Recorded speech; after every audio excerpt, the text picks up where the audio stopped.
반갑습니다. 오복음 TV와 함께하는 복음으로 보는 성경. 자, 이제 우리는 34장부터 45장까지 기록된 유다의 멸망에 대한 그 전반적인 내용을 우리는 보고 있습니다.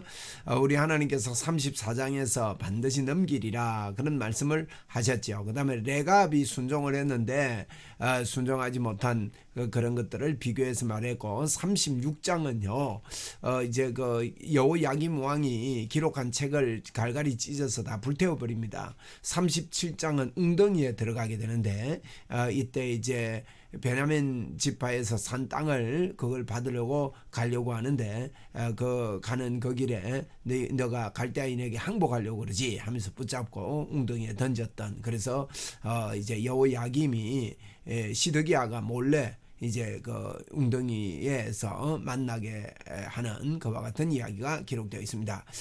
그 다음에 38장에는요, 이번에는 그때는 그 뚜껑이 있는 웅덩이에 빠졌는데 이번에는 웅덩이가요 진흙탕입니다. 거기에 던짐을 받은 예레미야, 그래서 진흙 이렇게 이야기했습니다. 진흙 웅덩이다 말입니다. 38장 1절입니다. 마단의 아들 서바랴와 바수르의 아들 거다랴와 셀레마의 아들 유갈과 말기야의 아들 바스훌이 예레미야가 모든 백성에게 이런 말을 들은 적 이러기를.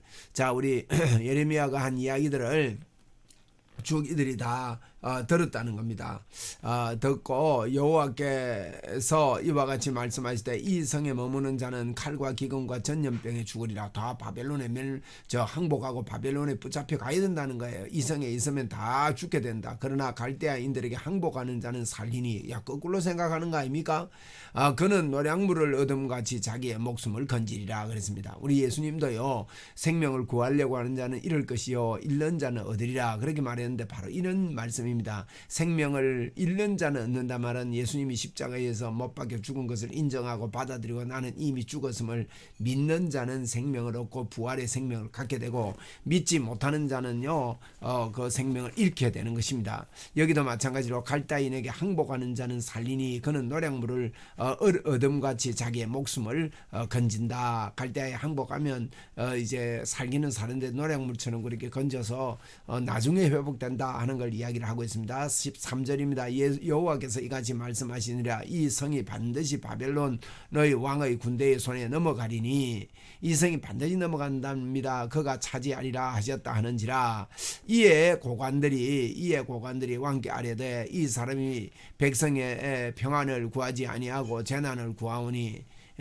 고관들이 하는 말이요, 고발을 하는 겁니다. 지금 이 사람이 예레미야를 두고 하는 이야기입니다. 백성의 평안을 안 구하고 재난을 구하오니 청하건대 이 사람을 죽이소서. 고발을 합니다. 죽이소서.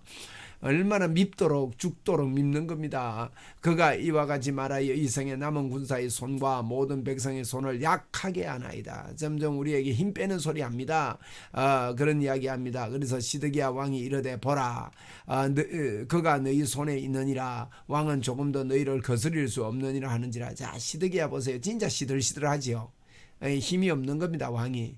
이게 줏대가 없는 왕입니다. 원래 줏대 없는 왕이 마지막 왕이 잘 돼요. 이 줏대 없는 왕이 되다 보니까 나라가 더 풍전등화가 됩니다. 여러분, 우리도 마찬가지입니다. 예수 그리스도 안에서요, 줏대 있는 삶을 살아야 됩니다.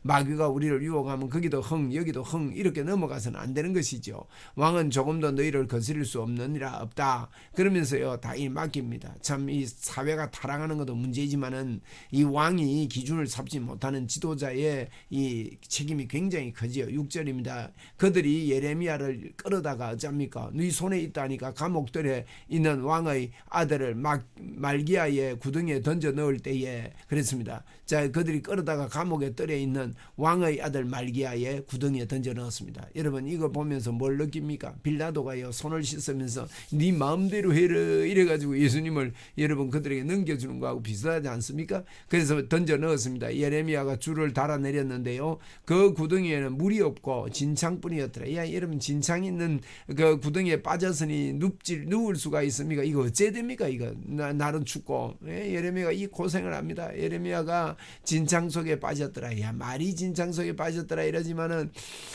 참 한심합니다. 지금 예레미야가요 이래가지고 몇 년이 있습니다. 참 이런 것들을 과정을 겪으면서 하여튼 뭐 붙잡혀서 몇 년을 이렇게 보내게 되는데, 그 전에는 그래도 이제 뭐 진창은 아니었어요. 그런데 이제 왕이 몰래 건져 가지고 이제 시위대 뜰에 이렇게 가다 놓았지 않습니까? 그리고 풀려나가지고 또 붙잡힌 거예요. 이렇게 그렇게 이제 막바지에 이런 일을 당합니다. 왕궁 내시 구수인이요. 그런데 하나님이요 왕궁 내시 구수 사람 에벤 멜렉이 도와줍니다. 에벤 멜렉이 그들이 예레미야를 구덩이에 던져 넣었음을 들으니라. 아이고 그 구덩이 안 되는데 이 생각을 한 거예요. 엘벤 멜렉이라는 구수 사람입니다.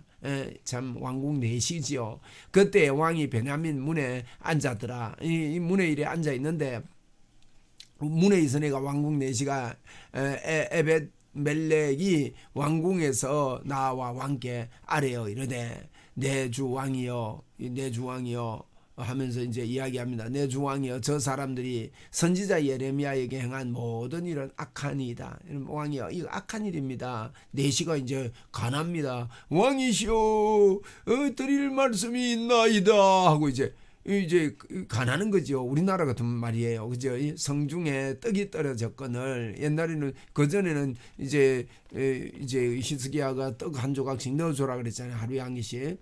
그것도 떨어진 거예요. 먹을 양식이 다 떨어졌는데 그들이 그를 구덩이에 던져 넣었으니 그가 거기서 굶어 죽으리다 하니 굶어 죽을 겁니다. 왕이요. 그 진창에 빠져가지고 이제는 며칠 못 견딥니다. 왕이요. 그러니까 그래도 시드기야가요 그 몰래 이제 이 예레미야에게 기도 요청도 하고 그 21장에도 보면 이제 쳐들어왔을 때 좀 물러가게 기도해달라 그래 요청한 게 첫 번째 요청이거든요. 두 번째는 우리가 37장에서도 보았습니다. 가가지고 또 이제 거기에게 묻고 이렇게 합니다. 38장에도 비밀리 이 예레미야를 만나거든요. 그러니까 시드기야 마음속에는 예레미야를 인정하는 면이 많았어요.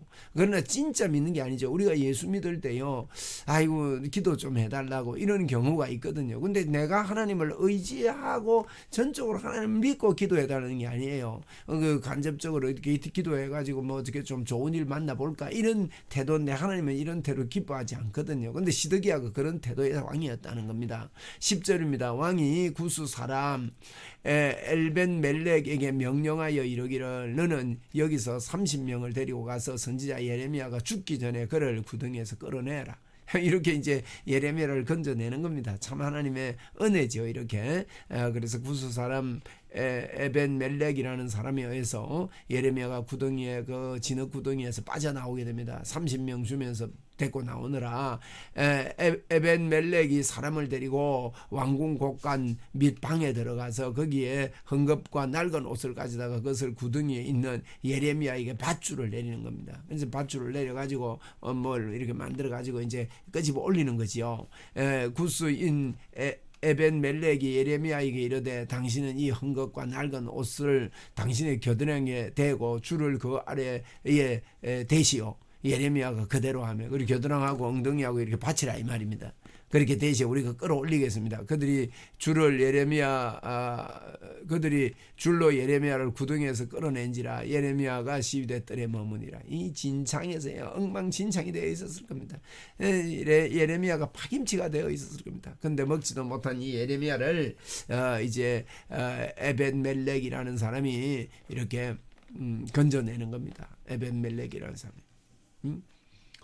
그래서 시드기야가 왕의 사람을 보내어 선지자 예레미야를 여호와의 성전 첫째 문으로 데려오게 하고 시드기야가 왕이 사람을 보내가지고 성전의 그 셋째 문으로 데려오게 한 거예요. 왕이 예레미야에게 이르되 내가 네게 한 가지 일을 물으니 한마디도 내게 숨기지 말라. 그러면서 예레미야에게 또 묻고 싶은 거예요. 이 세 번째 이제 왕이 만나는 겁니다. 예레미야가 시드기야에게 이르되 예레미야가 시드기야에게 말합니다. 왕에게 말합니다. 내가 이 일을 왕에게 아시게 하여도 왕이 결코 나를 죽이지 아니하리이까 가령 내가 왕의 양을 권한다 할지라도 왕이 듣지 아니하시리이다. 내가 권해도 왕이 안 들을 건데 왕이 내가 무슨 말을 하더라도 나를 죽이지 않겠습니까? 이렇게 묻는 겁니다. 예레미야가. 그러니까 이제 16절에 시드기야 왕이 비밀리 예레미야에게 맹세하여 이르되 우리에게 이 영혼을 지으신 여호와께서 살아계심을 두고 맹세하노니 내가 너를 죽이지 아니하겠으며 내 생명을 찾는 사람의 손에 넘기지 아니하리라 하는지라. 그리고 예레미야 보고 내가 너 안 죽일게, 또 너 죽이려고 하는 사람 손에 안 넘길 테니까 너 정말 하나님께 음성 들은 거 그거 솔직하게 나에게 좀 이야기해달라. 이게 이제 참 이제 시드기야가 하나님을 의지하고 싶어서 이랬다면 얼마나 좋겠습니까? 근데 하나님을 의지하고 싶은 마음이 아니라 어떻게 좀 모면해 볼까 하는 이런 어려울 때 어려움을 모면할 뿐. 뭐 왜냐하면 하나님 눈에 안 보이거든요. 오늘도 그런 사람들 많습니다. 하나님을 진짜 의지하고 하나님을 의뢰하고 하나님을 의탁하고 이렇게 하면 하나님 우리 편에 설 건데 그렇게 하지 않고요. 자꾸 이제 뭐 아이고 하나님이 뭐 좀 도우면 좋겠다 하고 뭐 기도나 요청하고 이러면 내가 의지하려고 하고 내가 헌신하려고 하지 않으면서 기도 요청하고 이런다 아닙니까? 그죠? 그거랑 똑같은 겁니다. 예레미야가 시드기야에게 이르되, 시드기야 보면 말합니다. 만군의 하나님이신 이스라엘의 하나님 여호와께서 이같이 말씀하시되 내가 만일 바벨론 왕의 고관에게 항복하면 네 생명이 살겠고 이 성이 불사름을 당하지 아니하겠고 너와 네 가족이 살리거니와 왕이 항복하면 이 성도 불 안 탄다 안 합니까? 그러면 항복하고 하는 말씀 따라서 이끌림을 받아야 될 거 아니에요? 그런데 그걸 안 하는 거예요. 내 가족이 살려니와 가족까지도 산다 했지 않습니까? 나중에 눈 뽑히고 가족이 눈 뽑히기 전에 눈앞에 다 죽거든요. 가족이 산다 합니다. 내가 만일 나가서 바벨론 왕이 고관에게 항복하지 아니하면 이 성이 갈대아 손에 넘어가리니 그들이 이 성을 불사를 것이며 너는 그 손에서 벗어나지 못하리라 하셨나이다. 하나님이 정확하게 이야기를 해줍니다. 아니 그러면 들으려고 물었으면은 이게요 좋은 말만 들으려고 나쁜 말 안 들으려고 하는 이 나쁜 겁니다. 이거는 교회 와가지고요 좋은 말 자기에게 듣기 좋은 말만 듣고 책망하고 말이죠 바로 사세요 하는 이런 말을 안 들으려고 하는 그와 같은 신앙생활은 아니죠. 그죠? 어떤 데는 지적도 달게 받고 저도요 이제 목회하면서 심하게 꾸지람한 성도들이 있어요. 그런데 그 성도님 중에요 아이고 목사님 고맙습니다. 내가 염두에 두겠습니다. 용서해 주십시오. 이러는 성도들을 제가 혹일이 만나는데 이러면 그분들은 이제 평생 잊지를 못하겠어요. 너무너무 그분들이 귀하고 제가 한평생 내 가슴에 두고 그분들을 좋아하고 사랑하고 이렇게 되더라고요. 우리 하나님도 그러신 거예요. 19절에 보세요. 시드기야 왕이 예레미야에게 이르되 나는 갈대아인에게 항복한 유대인을 두려워하노라. 내가 갈대아인에게 항복한 유대인 두렵다. 내가 염려하건대 갈대아인이 나를 그들의 손에 넘기면 그들이 나를 조롱할까 하노라 하는지라. 사람 두려워서 못하겠다는 거예요. 이미 항복한 유대인들이 내가 항복하면 왔다고 왕도 항복하냐 하고 조롱할까봐. 여러분 우리가 예수 믿으면서요 옆 사람이 조롱할까봐 예수 믿는 티도 못 내고 예수님을 말도 못하고 이런 거 똑같아요. 이렇게 시드기야가 시들시들하다가 망하는 거예요. 여러분 그래서 시드기야라고 제가 부릅니다. 그죠? 시드기야를 그렇게 외웁니다. 나를 조롱할까 하노라. 이 조롱하는 것 조롱할까 싶어서 무시당할까 싶어서 예수 이야기도 못하고 말이죠. 콩나물 사러 가가지고 예수 믿는 표도 못 내고 한 개 좀 더 얻어먹으려고 그런 심리가 있잖아요. 예레미야가 이르되 그 무리가 왕을 그들에게 넘기지 아니하리다. 왕이 안 그렇습니다. 왕은 항복하면 존경을 받습니다. 해도 말 못 들어요. 원하옵나니 내가 왕에게 아뢰마 여호와의 목소리에 순종하소서. 왕이 순종하소서. 그리하면 왕이 복을 받아 생명을 보존하리다.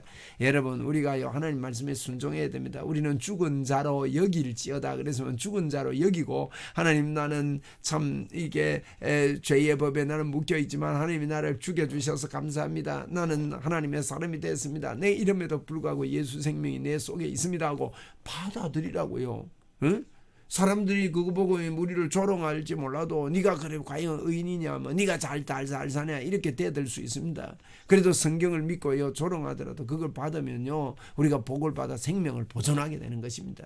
21절입니다. 그러나 만일 항복하기를 거절하면 여러분 우리의 마음으로 이해가 안 된다고 십자가 보혈의 능력 앞에 항복하기 거절하면요 여호와께서 내게 보이신 말씀대로 되리라. 이게 망한다 이 말이에요. 멸망한다 이 뜻입니다.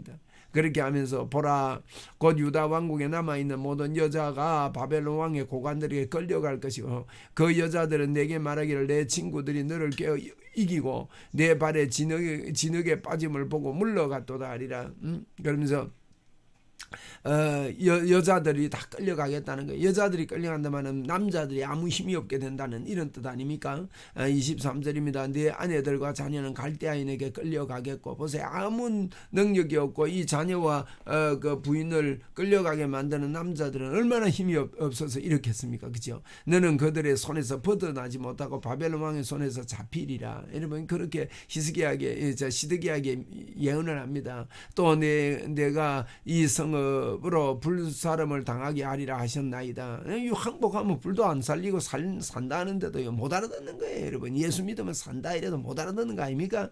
그래서 시드기야가 예레미야에게 이르되 너는 이 말을 어느 사람에게도 알리지 말라. 쪽팔린다 이거죠. 내 혼자 알게 이러면서 그러면 내가 죽지 아니하리라. 알리지 말라 이렇게 해놓고는 이제 엇박합니다. 그러면서 만일 고관들이 내가 너와 말하였다함을 듣고 와서 내게 말하기를 내가 왕에게 말씀한 것을 우리에게 전하라. 우리에게 숨기지 말라. 그리하면 우리가 너를 죽이지 아니하리라. 또 왕에게 내게 말씀한 것을 전하라. 이렇게 하거든. 시드기야가 시킵니다. 그들에게 대답하되 내가 왕 앞에 간구하기를 나는 요나단 집으로 돌려보내지 마소서. 그리하여 거기서 죽지 않게 하소서 하였다라. 우리하고 나눈 이야기 이거 멸망한다 이 이야기는 하지 말고 네가 요나단 집에 처음에 갇힌 집이거든요. 그게 돌리지 보내지 말고 여기에 있게 해주십시오. 거기서 내가 죽을까 합니다 하고 간청했다고 그렇게 이야기하라. 둘이 짭니다. 왕이 시킵니다. 그래 모든 교관이 예레미야에게 와서 물으며 그가 왕이 명령한 말대로 대답하였으므로 일이 탄로되지 아니하였고 그들은 그와 더불어 말하기를 거쳤더라. 이제 왕이 그러니까 뭐 어쩝니까? 이제 왕이 가도는 그러죠. 예레미야는 예루살렘이 함락되기까지 어디 있습니까? 감옥 뜰에 머물렀더라. 시위대 뜰에 머물러 있는 것입니다. 이렇게 이제 38장은 진흙탕에 빠져가지고 죽을 뻔했는데 하나님께서요 참 시드기야를 긍휼히 여기서 살려줍니다. 멜렉이라는 그 구수인 내시를 통해서 왕에게 간곡히 부탁하고 왕은 또 이 시드기야 왕은 예레미야를 좋게 보고 있었거든요. 그에게 묻고 싶고 기도받고 싶고 해가지고 끄집어내 줬습니다. 그래도 시드기야는 왕에게 항복하소서라고 이렇게 이야기하는데 이런 일들을 통해서 예레미야를 보호하시면서 마지막 왕 시드기야에게 사역하시는 그 예레미야의 모습을 우리는 또 볼 수가 있습니다. 감사합니다.